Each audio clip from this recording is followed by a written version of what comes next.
is built on a fantastic and loved fast-paced recipe. It's got the fantastic multiplayer gameplay that our fans expect, a rich new universe, a solo campaign, and a phenomenally exciting new mechanic in the game called Build and Battle, a system that allows players to build structures dynamically on the fly and make the battlefield play the way they want to play at that time. Starhawk was loved around the world by all of our fans. It was really built on a fast-paced, multi-dimensional gameplay over really broad landscapes. We wanted to go one step further. We really felt that the opportunity was great to make a brand new standout approach to the shooter genre, and that's what led us to Starhawk.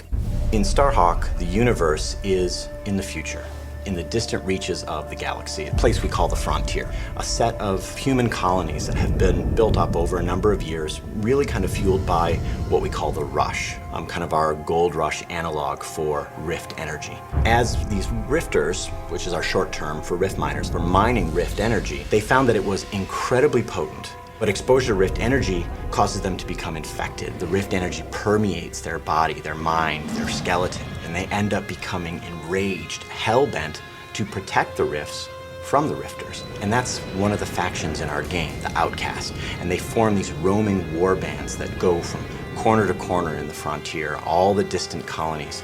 And really, that's at the heart of the conflict in our game. We didn't want it to just be two factions. We wanted there to be a face, a character that in our now included single player campaign that would really connect with players. That's where our character Emmett Graves comes in. He and his brother, a family operation, had a rift claim out in a distant planet, as is unfortunate and common in the Frontier. An outcast warband rolled in and destroyed their extractor, and the rig exploded.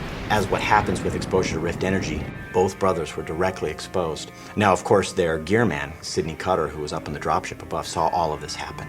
Yeah, this is what happens when those mangy creatures take over. It's a shame, I tell you. Cutter was able to modify some of his equipment to create this regulator device, and this horrible procedure implanted it directly into Emmett's spine. It's almost a curse. It's incredibly painful for Emmett. And now he bears the mark, the brand of an outcast warrior. And he became outcast himself. And so Emmett ended up being a hired gun, like a gunslinger, protecting claims, going to colonies that were being attacked by outcast warbands. Anybody that comes out here has a plan or a problem. I came back with both. And so Emmett and Cutter take their rift salvaging operation to protect White Sands, a small colony on the distant moon of Dust, from an outcast warband. And so that's the start of the game. Emmett was the hero that they needed, but they didn't want. And not only is that conflict at the core of the game's story and fiction and universe, but it's actually core to our exciting new system in the game called Build and Battle. We decided to say, all right, what if the battlefield was just the landscape? A beautifully rendered canvas onto which the player could customize in a fast, violent, brutal way that matches the gameplay that they expected from Warhawk. And that's what Build and Battle is. It's a quick, brutal system to allow the player to build wall structures and bases and bunkers and towers and all of these other units and structures in the game to fit how they want to play, not only in single player, but in multiplayer.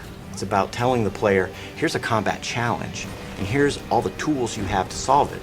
Solve it how you want. Right in front of the player, not turn-based, right there on the battlefield, you are building all of these structures. Players love it, not only in single player, but in multiplayer. It's as fast-paced and as